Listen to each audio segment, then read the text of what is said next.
Good morning/afternoon/evening, everyone. Today, I want to take you behind the walls of one of America's most notorious prison farms, the Mississippi State Penitentiary, widely known as Parchman Farm, to talk about a very basic human necessity, food. Parchman Farm was originally designed to operate as a largely self-sufficient prison, functioning more like a massive agricultural plantation than a traditional correctional facility. Established in the early 20th century, the Mississippi State Penitentiary was built on thousands of acres of fertile delta farmland, with the explicit goal of using inmate labor to grow food and raise livestock that would sustain the prison population while minimizing costs to the state. Inmates worked long hours in the fields cultivating crops such as cotton, corn, soybeans, vegetables, and grains, as well as tending to livestock including cattle, hogs, poultry, and dairy cows. This agricultural model meant that food production was directly tied to prison labor. In theory, the abundance of farmland and resources should have allowed inmates to have access to fresh, locally produced food grown on the same land where they lived and worked. The prison operated its own slaughterhouses, dairies, and processing facilities, creating a closed food system that rarely relied on outside suppliers. Officials often promoted Parchman as an example of an efficient, cost-saving institution that could feed itself through inmate labor. However, this system was deeply rooted in a history of racial exploitation and forced labor, particularly affecting black inmates, many of whom were incarcerated under discriminatory laws and then compelled to work the fields under harsh conditions. The emphasis on profit, productivity, and cost reduction frequently outweighed concerns about inmate welfare, including nutrition and food quality.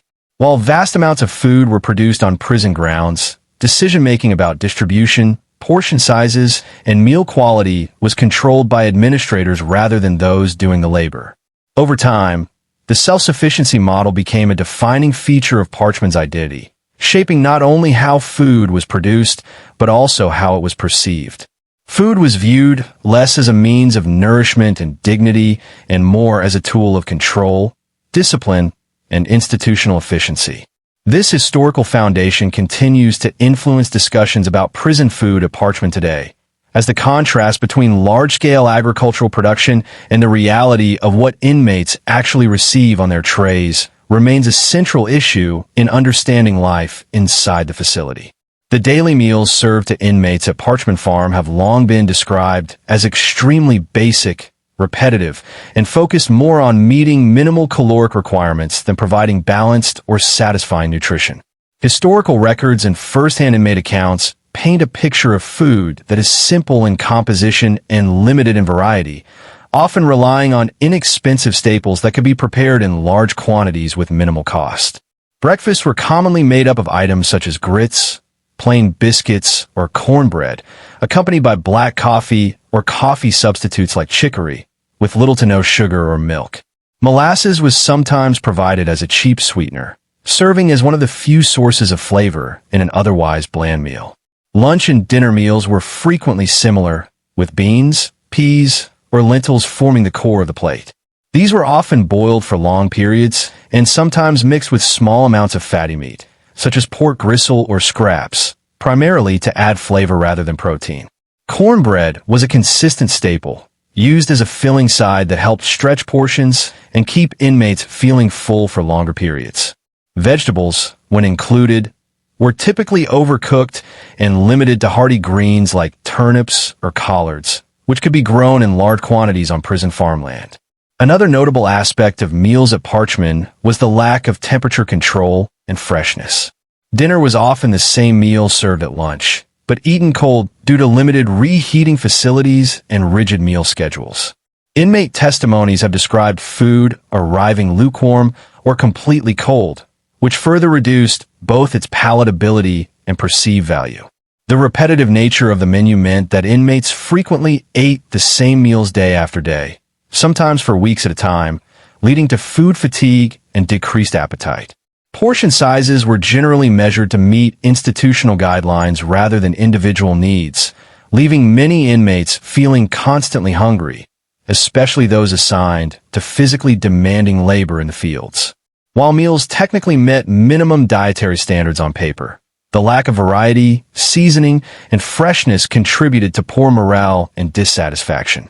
Over time, these meals became symbolic of the broader prison experience at Parchman, an existence defined by routine, deprivation, and the absence of choice, where food served as a reminder of both physical confinement and a limited concern for comfort or well-being. One of the most frequently mentioned aspects of food service at Parchman Farm is the practice of serving dinner as a repetition of lunch, often without reheating. This meant that whatever meal inmates received in the middle of the day, typically beans, peas, or other starchy foods with cornbread, would reappear hours later in the evening, but in a noticeably colder and less appetizing state. The absence of proper warming equipment, combined with strict schedules and limited staffing, contributed to meals being stored for long periods before being served again. Cold dinners were not an occasional issue, but a routine experience for many inmates. After spending long hours performing physically demanding labor, especially agricultural work under intense heat or cold, inmates returned expecting a meal that would restore energy and comfort. Instead, they were often met with food that had congealed, hardened, or lost whatever flavor it once had. Beans would thicken into paste-like textures, cornbread would become dry and crumbly, and fats would solidify, making meals even harder to eat. This repetition also intensified the psychological impact of prison life. Eating the same food twice in one day, particularly when it was served cold, reinforced a sense of neglect and institutional indifference. Meals became something to endure rather than enjoy, stripping away one of the few daily moments that could provide relief or normalcy. Inmate accounts describe how this pattern made time feel slower and days blur together, as meals no longer marked distinct moments in the day. Additionally, cold meals raised concerns about food safety and hygiene.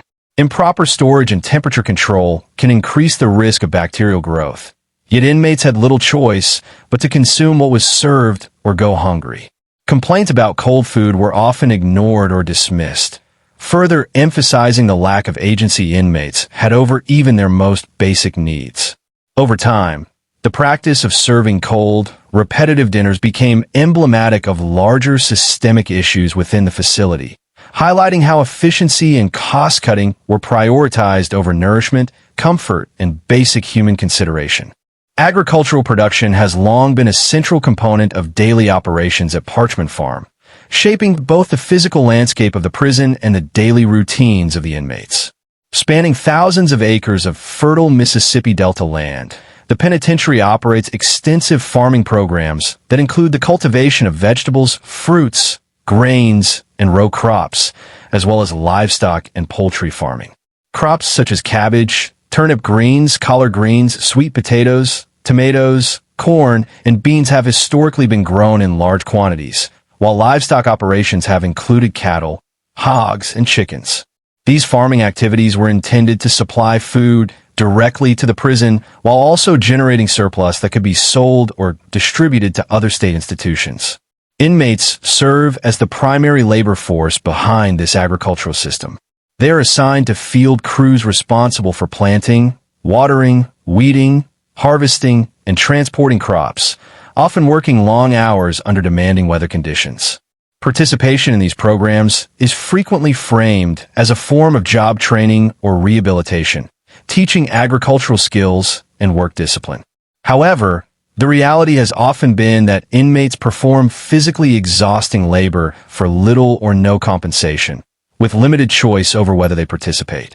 Despite the large-scale production of fresh food on prison grounds, there's been a noticeable disconnect between what is grown and what ultimately appears on inmates' meal trays. While vegetables and other products are harvested in abundance, inmates have reported that much of the higher quality produce is diverted for sale, storage, or use in other facilities, leaving prisoners with processed, overcooked, or minimal portions. This disparity has led to ongoing questions about transparency, priorities, and fairness within the system. Agricultural production at Parchman also reflects a broader historical pattern in which prison labor has been used to sustain state institutions at low cost. Food grown by inmates becomes part of a cycle where incarcerated individuals help maintain the very system that confines them, often without seeing meaningful benefits in their own living conditions or diets. The presence of expansive farmland and working fields stands in sharp contrast to the limited variety and quality of meals served, reinforcing concerns about how resources are allocated and who truly benefits from the prison's agricultural output. Inmate labor plays a crucial role in nearly every stage of food production and preparation at Parchman Farm, making incarcerated individuals an essential workforce in sustaining the prison's daily operations. From early morning field assignments to kitchen duties, inmates are involved in planting, harvesting, processing, and serving food that is consumed throughout the facility. Those assigned to agricultural crews work directly in the fields, handling physically demanding tasks such as tilling soil, planting seeds, pulling weeds, harvesting crops, and transporting produce. These jobs often require long hours of manual labor under extreme weather conditions, with limited protective equipment or breaks. Beyond the fields, inmates are also responsible for food processing and preparation. Some work in slaughterhouses, dairies, or storage facilities, where raw agricultural products are cleaned, butchered, packaged, or stored. Others are assigned to prison kitchens, where they prepare meals for hundreds or even thousands of people at a time. These kitchen workers handle large-scale cooking equipment, prepare bulk meals, portion food onto trays, and clean facilities after meals are served. While these roles are sometimes described as vocational opportunities, the training provided is often informal and focused more on efficiency than skill development. Compensation for this labor is typically minimal, with inmates earning only a few cents per hour or, in some cases, nothing at all. Participation is often mandatory, and refusal to work can result in disciplinary action, loss of privileges, or extended sentences. This dynamic reinforces a power imbalance in which inmates have little control over their assignments despite being responsible for producing the very food they eat. The reliance on inmate labor also raises questions about fairness and exploitation, particularly when the quality of food served does not reflect the effort put into its production. Many inmates have expressed frustration at growing fresh produce or preparing large quantities of food only to receive meals that are nutritionally lacking or poorly prepared. This disconnect highlights how inmate labor sustains the system while offering limited tangible benefits to those performing the work, underscoring broader concerns about labor practices, dignity, and equity within the prison environment. Complaints about food quality at Parchman Farm have been a persistent issue for decades, raised by inmates, advocacy groups, journalists, and legal representatives. Many incarcerated individuals have described meals as poorly prepared, nutritionally inadequate, and at times unsafe to eat. Common complaints include food that is undercooked or overcooked, spoiled ingredients, foreign objects in meals, and infestations such as insects or rodents in food storage and preparation areas. These issues have contributed to widespread distrust of the meals served and increased anxiety surrounding something as basic as daily nourishment. Inmates have reported instances where meat appeared gray or emitted foul odors. Vegetables were slimy or moldy, and bread products were stale or hardened. Because inmates have no alternative food sources beyond commissary purchases, which many cannot afford, they're often forced to eat meals they believe could make them sick or go without eating altogether. This lack of choice intensifies feelings of vulnerability and powerlessness, as inmates have little recourse when food quality standards are not met. Over the years, these complaints have sometimes escalated into formal grievances and legal challenges. Lawsuits and investigations have alleged violations of basic health and safety standards, citing unsanitary kitchen conditions and a failure of food service providers to meet contractual obligations. In some cases, outside contractors responsible for food service have been replaced following sustained criticism. Yet inmates often report that meaningful improvements are short-lived or inconsistent. The ongoing nature of these complaints reflects deeper structural problems within the prison system, including understaffing, budget constraints, and inadequate oversight. Food service is frequently treated as an area for cost-cutting rather than care, resulting in compromised quality and nutrition. For inmates, poor food quality affects not only physical health, leading to weight loss, fatigue, or illness, but also mental well-being, as meals become a daily source of stress rather than sustenance.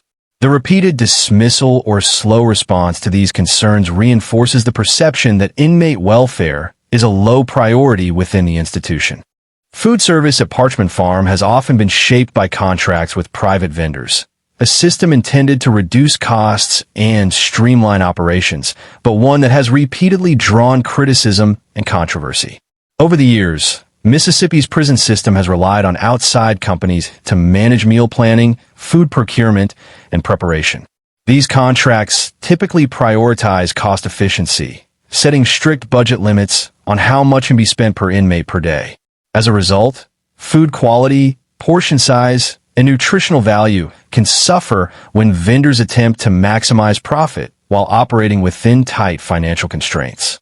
Inmates and advocates have frequently alleged that some contractors cut corners by using the cheapest available ingredients, reducing portion sizes, and limiting menu variety. Reports have described low-grade meats, heavily processed foods, and an over-reliance on starches to meet calorie requirements at minimal cost. When problems arise, such as spoiled food, improper storage, or unsanitary kitchen conditions, accountability can become blurred as responsibility is divided between the private contractor and prison administration. These contractual arrangements have, at times, led to public scrutiny and legal action. Investigations and lawsuits have accused food service providers of failing to meet health codes and nutritional standards outlined in their agreements with the state. In response to mounting pressure, Mississippi has periodically terminated contracts and hired new vendors, promising improvements in food quality and safety. However, many inmates report that these changes often bring only temporary relief before similar issues resurface under new management. The reliance on private food service contracts highlights a broader systemic issue within the correctional system, where essential services are outsourced with limited transparency and oversight. Cost-saving measures often take precedence over inmate health and dignity, reinforcing a cycle in which substandard food becomes normalized. This system makes it difficult for inmates to seek meaningful redress, as complaints must navigate layers of bureaucracy and contractual protections. The recurring problems associated with food service contracts underscore how structural decisions at the administrative level directly impact the daily lives and well-being of incarcerated individuals. Officially, meals served at Parchman Farm are required to meet established nutritional standards designed to ensure inmates receive adequate calories, protein, vitamins, and minerals to maintain basic health. These standards are often based on state or federal dietary guidelines and are carefully documented on paper through approved menus, calorie counts, and portion requirements. Administrators frequently point to these guidelines to assert that inmates are being properly fed and that meals meet minimum health requirements. However, the lived reality experienced by many inmates often differs significantly from what is outlined in official reports. While menus may appear balanced in theory, the actual food served can fall short due to poor preparation, ingredient substitutions, or inconsistent portioning. For example, a meal listed as containing a certain amount of protein may include only a small portion of low-quality meat or heavily diluted beans. Vegetables listed on menus may be overcooked to the point where much of their nutritional value is lost, and fresh produce is often replaced with canned or processed alternatives. Inconsistencies in serving sizes further widen the gap between policy and practice. Inmates have described meals where portions vary depending on staff discretion, supply shortages, or time constraints, leaving some individuals underfed, especially those engaged in physically demanding labor. Nutritional needs can also differ based on age, health conditions, and workload, yet prison meal plans rarely account for these variations, applying a one-size-fits-all approach. This disconnect between nutritional standards and everyday experience affects both physical and mental health. Inmates may suffer from fatigue, weakened immune systems, weight fluctuations, or exacerbated chronic conditions due to inadequate or unbalanced diets. Over time, repeated exposure to meals that technically meet guidelines but fail in practice fosters frustration and mistrust toward the institution. The emphasis on compliance with written standards rather than actual outcomes illustrates how institutional accountability can prioritize documentation over genuine well-being, leaving inmates to cope with the consequences of nutritional shortcomings. Food within the prison system, particularly at Parchman Farm, extends beyond basic nourishment and enters the realm of human rights and personal dignity. Access to safe, sufficient, and nutritious food is recognized internationally as a fundamental human right, one that does not disappear when an individual is incarcerated. While imprisonment restricts freedom, it does not remove the state's responsibility to care for the basic physical needs of those in its custody. When food quality is poor, portions are inadequate, or meals are unsafe, it raises serious ethical and moral concerns about how incarcerated people are treated. At Parchman, complaints about food often reflect deeper issues of respect and value. Inmates have described meals that appear carelessly prepared or unfit for consumption, which can feel dehumanizing and dismissive of their well-being. Being forced to eat spoiled or nutritionally lacking food sends a message that their health and comfort are not priorities. Over time, this experience can erode self-worth and reinforce the sense that incarceration is meant not only to punish but also to degrade. Food also plays a powerful psychological role in daily life. In a controlled environment where nearly every aspect of existence is regulated, meals become one of the few predictable events in the day. When those meals are consistently unsatisfying or distressing, it contributes to frustration, anger, and hopelessness. For some inmates, food becomes a source of conflict, bartering, or protest, highlighting its importance as more than just sustenance. Advocacy groups and legal challenges have increasingly framed prison food conditions as a civil rights issue, arguing that inadequate meals can constitute cruel or inhumane treatment. The debate around prison food forces society to confront uncomfortable questions about punishment, responsibility, and compassion. How a prison feeds its inmates reflects broader societal values, revealing whether the system aims solely to confine or also to uphold a baseline standard of human dignity for those it holds. One of the most striking aspects of Parchman Farm is the stark contrast between the vast quantities of food produced on prison grounds and the limited, often inadequate meals actually consumed by inmates. The penitentiary operates thousands of acres of farmland, cultivating a wide variety of crops, including vegetables like collard greens, cabbage, tomatoes, and sweet potatoes, as well as grains and protein sources such as livestock and poultry. In theory, this agricultural output should provide a plentiful, fresh, and nutritious food supply for the prison population. Yet first-hand accounts consistently highlight that the meals served on trays rarely reflect the abundance and quality of what is grown. In practice, much of the produce harvested and livestock raised is diverted for other purposes, such as commercial sale, use in other state institutions, or storage to meet budgetary requirements. As a result, inmates often eat food that is processed, overcooked, or limited in variety, far removed from the fresh fruits, vegetables, and meats available on the farm. This disconnect creates a sense of irony and frustration among those working long hours to produce the very food they themselves receive in substandard form. Inmates may spend grueling days planting, tending, and harvesting crops, only to have their labor repurposed in ways that benefit the institution financially or logistically rather than improving their own meals. This contrast also highlights systemic inefficiencies and inequities. The prison's agricultural operation is highly productive, yet the benefits do not fully translate into better nutrition or food quality for the population consuming it. It underscores a broader issue: the prioritization of cost-cutting, operational convenience, and profit over inmate well-being. In this environment, the abundance of production stands as a visual and practical reminder of what is available versus what is actually accessible, creating a daily tension between labor, reward, and basic human needs. Moreover, the disparity between production and consumption has symbolic significance. It exemplifies the structural imbalance in power and control within the prison system, where the labor and contributions of inmates feed not only themselves, but also the institution's broader operations. Yet their own access to sustenance remains restricted, inconsistent, and, at times, inadequate. This paradox captures the complex interplay between resource management, institutional priorities, and the lived experiences of incarcerated individuals. In conclusion, examining what inmates eat at Parchman Farm reveals much more than just the state of prison meals. It reflects the intersection of labor, power, and human dignity within the correctional system. While the prison produces vast amounts of food and maintains agricultural programs that could sustain its population, the reality of the meals served exposes systemic inequalities, budget-driven compromises, and a troubling disregard for basic nutrition and respect.